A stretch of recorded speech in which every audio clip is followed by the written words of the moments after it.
Hi, this is Anna Imagination with the Healing Garden. And what is my purpose? Oh yeah, I remember. I'm talking to you guys. Hi. This is Anna Imagination with, well, you know me, the Healing Garden. This is the 12 Ethics email challenge.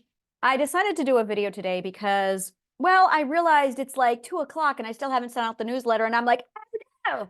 So I thought I would introduce myself and say hi, which I don't think I have done before. So hi. We have been talking about self-regulation. We have been talking about courage, and then we've been getting into self-authority.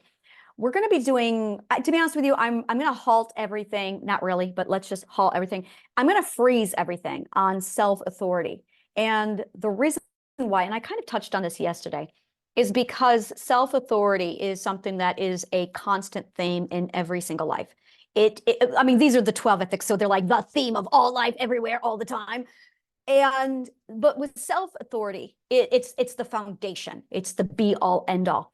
When you have the first ethic, courage, that's the lesson you learn. That's the ethics that you learn when you overcome the first ethical trial. And the reward is courage. So when I say courage, self-authority, self-regulation, what I'm really referring to is the emotional reward that comes afterward. It is the lesson reward. And it's not actually what you are experiencing.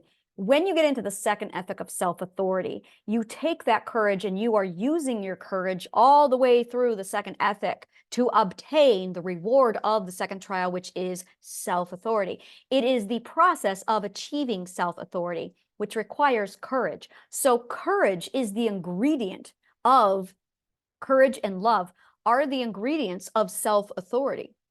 And when you decide to take on courage and overcome your obstacles to achieve courage, that is still a level of self-authority. And at the second ethic, our mindset is challenged by our mother, father, head of the household, tribal leader, government, law. Everybody challenges that self-authority, presses against us and says, no, you've got to obey God. No, you've got to obey law. No, you've got to obey. And they put all these you have to do this, obstacles in front of us. And most of us, if we are unaware, because we seek also acceptance, approval, and love from our families, communities, we don't question their authority. So we put away our authority. Questioning authority is self-authority. And our society teaches you that this is really bad. Well, when you have an invested interest, it's going to feel really bad. I should say, when something has an invested interest, they're going to tell you that it's bad because they have an invested interest. So at this point, and this is where the topic goes to a place most people don't like, but bottom line is they're salesmen. When the religious leader says, oh, no, you need to not listen to your authority. You need to listen to God's authority, which is really their authority. What's happening in that moment is they are selling their job, religion, to you. And because you've been told that it's bad to question authority, the salesman has told you that it's bad to question authority. That's like a salesman knocking at your door saying, I'm here to sell you X. But before we begin, I'm going to first teach you that it's bad to question me. They have an invested interest. Doctors do this. Attorneys do this. Professionals do this. Authorities do it. Anyone in a position of authority does this. The very first lesson is don't question my authority because that's bad. They're salesmen. They're salesmen. And when you sit down and you break down the psychology of narcissism, see, that's exactly the psychology of a narcissist. They are narcissists. Narcissists gravitate towards position of power all the time to obtain the power they did not earn. So they get into that position of power, and the very first thing they say is, don't question the authority. Look, it's coming from God or the tribal leader, or they have an invested interest, and they're salesmen. So we are raised with the salesman's law of don't question authority. So now when we do question authority, we are overwhelmed with guilt. Guilt is the feeling of disobedient slave. Guilt is the feeling of disobedient slave. It's because you are disobeying your slave master. And when you start to realize that guilt has nothing to do with your own ethics, because your ethic is the self, courage, self-regulation, self-control, self-power, accountability. These are nature's ethics. They are 100% so deeply embedded into Mother Nature that they are amazingly located in every single story in existence. It's really amazing when you start to dig into story and you find out that every story revolves around these 12 ethics. Either it focuses on the first 3, or it focuses on the last 3, or it focuses on all 12. Lord of the Rings focuses on all 12. Never-ending Story focuses on all 12. So when you start to dive into story and you realize it's the same thing over and over again, the theme are the 12 ethics. These do not come from any man, they come from Mother Nature. So when you are at that second ethic and you are looking for your own self-authority, and then you are overwhelmed with that guilt, all guilt is the feeling of disobeying a slave master. Slavery is a very ugly word, but let me break it down to you. Dichotomy is a concept in logic that means A and not A. We have this mindset of A or B, and that's not true. It's A or it's not A. Either you have A, freedom, or you have not A. If you have A, freedom, then you don't have not A, which is the opposite of freedom, which is slavery. So either you are free to make a choice without repercussion, or you're not. If you are not free to make a decision without repercussion, you're a slave to somebody else's decision, somebody else's authority. Slavery is contained within someone else's authority.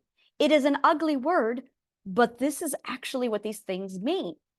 Freedom means you are free, you are capable of making a decision without any fear of repercussion. So when you are looking at self-authority, what you are really dealing with is your freedom. Are you free to make a choice, to want, to dream, to desire without repercussion, without fear of repercussion? If you are not free to decide, then you are not free. If you are not free, then you are enslaved to somebody else's authority. Now, this is where we were taught very, very sternly about, well, you need to have your consequence. So we're going to talk about consequence for a moment. In mathematics, we learn a lot about consequence. In logic, we play around so much with consequence that it's like tossing the ball in a game. Consequence is literally a game in the world of logic. Consequence is a chain reaction. It's chain reaction science. It's the ability to do A and then watch everything else unfold. It's equivalent to throwing the rock in the river and then watching the ripples. That's all it is. A consequence are the ripples to the stone being cast into the water. Now, a consequence is not good or bad. It just is. You don't have to be taught consequences. Mother Nature has got that down real well. Mother Nature is so great with teaching people consequences. If you are not careful with how you turn your car with a certain velocity around a corner, you're going to roll the car. That's a consequence. You don't mess with the physics. That's what Mother Nature is really, really good at. Mother Nature's got consequences all handled. No one needs to teach anybody consequence. Mother Nature does that. It's called natural consequence. And the problem is when you have somebody who is in an abusive position of unearned power, they tell you 2 lies. The first lie they tell you is don't question authority. And the second one is you need to be taught consequences. And both of these things are actually invalidating Mother Nature's ability of authority and consequences. She's got it covered. So when a man, human being, person, decides to take on this role for Mother Nature, they're actually double dipping into the karma bank. So that Mother Nature punishes you if it's a negative consequence, and then they double punish you. So you get double the punishment. It's like, I'm going to call off from work because I'm sick today. Now, Mother Nature's already punished me with a sickness because I decided to not take care of my body properly. Now I have to call into work and take a sick day because I'm ill and vomiting because I made a poor choice that resulted in me contracting an illness. Mother Nature's got the consequence all taken care of. Now the business owner, the employer, then says, all right, we're going to dock your pay. That's a double consequence. And we're going to give you an attendance point. That's a triple consequence. Mother Nature, me vomiting in the toilet. Well, they dock my pay while they give me an attendance point while I'm puking is a triple consequence. They're not teaching a consequence. What they are really doing is abusing their power over you. But they want to make sure that you have a constant reminder who's in charge. This is all about making sure they remind you where their authority over you stands. This is the study and the science of self-authority. So the reason why we're going to be just fused to the concept of self-authority is because the more you understand it, the more you learn about it, the more you can recognize it, and all of the ways abusers use all of their toxic language to manipulate you and keep you enslaved to their crap, the more you are going to be able to get away from their crap and take condition over your own life. That's going to be a very positive consequence. So that's where we're going to spend a lot of our time. We're going to still go through the 12 ethics, but as we go through the 12 ethics, we're going to relate all of it back to self-authority. So it's going to be self-regulation and self-authority, because when you claim self-authority with self-regulation, you are using that authority to regulate yourself. Is this something I need or is this something I want? Prioritizing between self-need and self-want. Coming to the realization, the acceptance that want is very much part of the ethics. It's the second ethic, your desire. If Mother Nature didn't want you to have desire, then you wouldn't have desire. That's why she gave us the ethics, so that we get the desire ethically.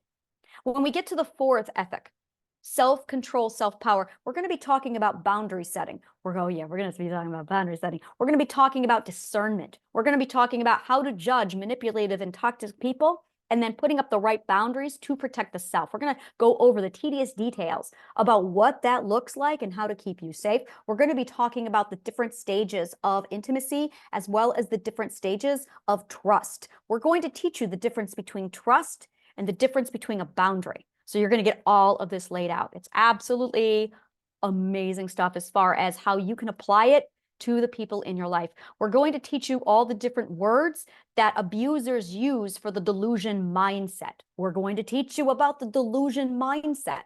That way you can identify the abusers so you can put yourself at a further safer distance and deny access. That's the fourth ethic. At the fifth ethic, we are going to be getting into accountability. We're going to be looking at your relationship with responsibility and accountability. Before we get into that, though, you have to have a solid foundation on the first, second, third, and fourth ethic.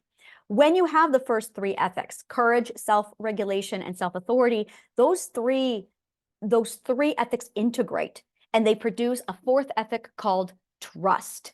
If you have trust issues, it's because you are lacking courage and or self-authority and or self-regulation. Once you solidify and master the skills of courage, self-regulation, and self-authority, you, as a consequence, get the emotion or the feeling trust. A feeling and emotion are not the same thing. A feeling is a force, and emotion is an energy. Emotion, energy, feeling, force. And in physics, they are very, very different creatures. Emotions, energy, is something that is moved by force. So you use the force, the feelings, to move the energy. We're going to be covering that in I do something called simple science for practical purposes.